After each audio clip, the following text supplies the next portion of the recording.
అందరికీ నమస్కారం. నేను చెప్పే విధానంలో తప్పుండొచ్చేమో కానీ నేను చెప్పే కంటెంట్ ఏదైతే ఉందో అది 100% నిజం. నేను నిజమే చెప్తున్నాను.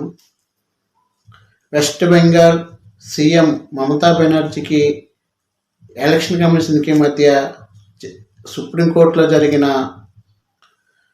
సర్వవాదనలపైన వాడివేడిగా చర్చ జరిగాయి. భారతదేశ చరిత్రలోనే మొట్టమొదటిసారిగా ఒక ముఖ్యమంత్రి స్థానంలో ఉండి సుప్రీంకోర్టులో లాయర్గా వాదించడం ఇదే మొదటిసారి. ఇప్పటి వరకు ఇలా ఎప్పుడూ జరగలేదు. ఆమె ఏమన్నది, ఎందుకు వాదించవలసి వచ్చింది అన్నది ఆమె మాటల్లోనే విందాం. Process is only for deletion, not for inclusion. A daughter after marriage, she go to the in-law house. Now why she change her title? Why she is using the husband's name, husband's title? That is also mismatch. Then God, what's the election commission come? Election commission, what commission? What the commission is saying? It is only the micro observer. Election commission Appointed 8,300 micro observer and the role observer from the BJP rule state, so that DO cannot clear the name. It is all micro observer can delete all the names sitting inside the election commission office. Then through AI, that idea 58 lakhs have been deleted. Even they were not allowed to file on 6. The earlier past 58 lakhs deleted. There are so many people are alive, and now they have been declared, but they targeted Bengal on the eve of election. That all state opposition states are going for on the eve of election. But why after 24 years? What was the hurry to do it? What it takes 2 years? Only within 3 months. They were getting justice anywhere. So many times I have written 6 letters to election commission, including all the details, but no reply, sir. I'm a bonded labor, sir. Maybe I pay for that. I'm a very less important person. I pay for that. Sir, I'm from a common family, but I'm not fighting for my party. State democracy. ఇది ఆమె కోర్టులో వాదించినటువంటి వాదన. ఇంకా ఉన్నాయి. వీడియోలు ఎంత ఎక్కువైపోద్దని important పాయింట్లని తీసుకోవడం జరిగింది. ఆమె 5 నిమిషాలని చెప్పి 13 నిమిషాల 40 సెకండ్ల వరకు మాట్లాడింది. ఇప్పుడు మనం సబ్జెక్ట్లోకి వస్తే, సర్ అంటే ఏంటి? సర్ అంటే ఓట్లను తొలగించడం, చేర్చడం. అంటే అర్హత లేని ఓట్లను తొలగించడం, అర్హత ఉన్న వాళ్ళకి ఓట్లను చేర్చడం. ఆ పని చేసేదే ఎలక్షన్ కమిషన్. మనకందరికీ తెలుసు. మనకందరికీ తెలిసిన మరొక విషయమే, వెస్ట్ బెంగాల్లో అతి కొద్దిగా నెలల్లోనే అసెంబ్లీ ఎలక్షన్ జరగబోతున్నాయి. ఆ ఎలక్షన్లో భాగంగా బీజేపీ ఎలక్షన్ కమిషన్తో టైఅప్ అయ్యి సర్ అనే సిస్టమ్ను ఉపయోగించి 1,13,00,000 ఓట్లను తొలగించడానికి ప్లాన్ చేసిందంట. ఆ ప్లాన్లో భాగంగానే 68 లక్షలకు పైగా ఓట్లను డిలీట్ చేసింది. ఈమె అభ్యంతరం ఏంటంటే, లేని వాళ్ళ ఓట్లను డిలీట్ చేశారు, ఉన్న వాళ్ళ ఓట్లను చేర్చుకోవాలి కదంటే కేవలం అక్కడ డిలీటింగ్ మాత్రమే జరుగుతుంది, చేర్చడం జరగట్లేదు అన్నది ఈమె ఒక ఆరోపణ చేసింది.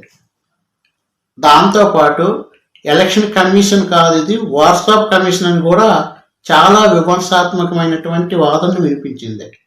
వాట్సాప్ కమిషన్ ఎందుకు అన్నది అంటే, ఆమె వాట్సాప్ ద్వారా ఒక మెసేజ్ని ఇచ్చి మీ ఓట్ని మేము తొలగిస్తున్నామని చెప్పి ఒక మెసేజ్ పాస్ చేశారు.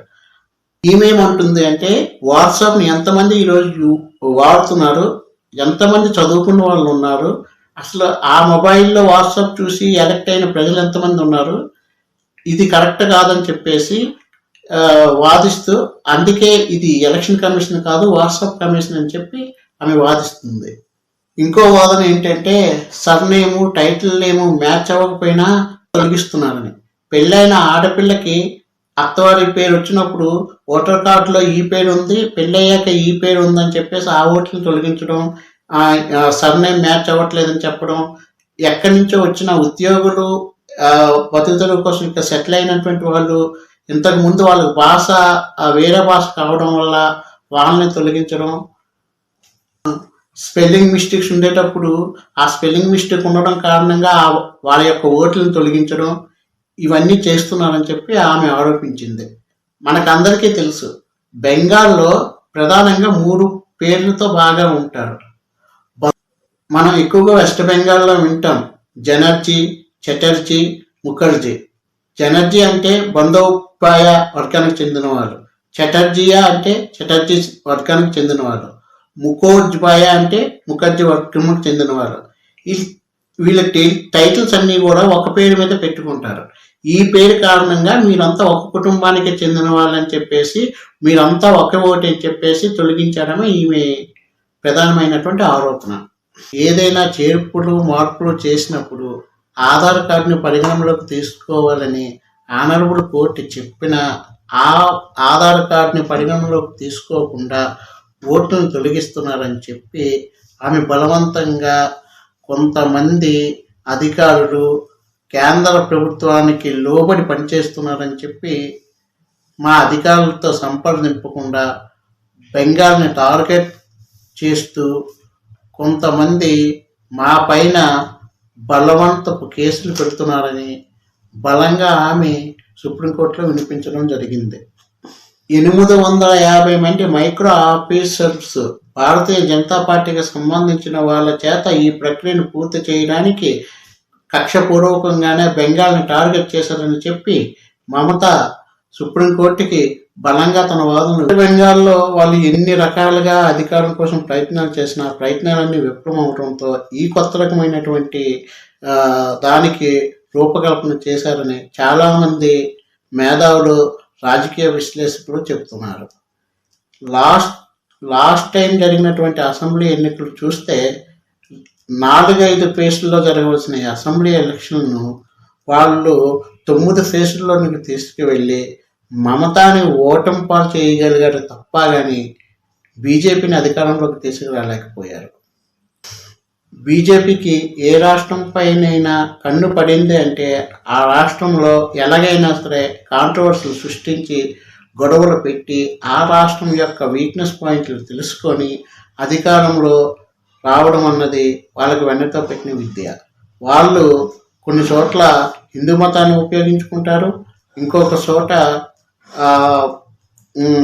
ఆర్థిక వ్యవస్థను ఈడీకేడీని ఉపయోగిస్తారు, ఇంకొక దగ్గర వాళ్ళ యొక్క రాష్ట్రం యొక్క సెంటిమెంట్ని ఉపయోగించుకుంటారు. ఏది ఏమైనా వాళ్ళకి కావాల్సిందే అధికార దాహం కోసం ఎంతకైనా తెగిస్తారు అనడంలో ఈ మమతా గారి మాటలే ఉదాహరణని మనం అందరమే అర్థం చేసుకోవాలి. ఏది ఏమైనా అతి కొద్ది నెలల్లోనే అసెంబ్లీ ఎన్నికలు జరగబోతాయి. ప్రజలిచ్చే తీర్పుకి ఎలా ఉంటుందో మనం అందరం వెయిట్ చేసుకుండాలి. బీజేపీ అధికారంలోనికి వచ్చినా సరే మనం ఆశ్చర్యపోవాల్సిన అవసరం ఏమీ లేదు. ఒకవేళ అధికారంలోకి వచ్చినా అది మమతా ఓటమిని మాత్రం మనం అనుకుంటే మాత్రం మనంత అమాయకులు ఎవరూ ఉండరు. అది బీజేపీ యొక్క గేమ్ ప్లానే తప్ప మమతా ఓటమి కాదని నా ద్వారా మీకు అందరికీ తెలియజేస్తున్నాను.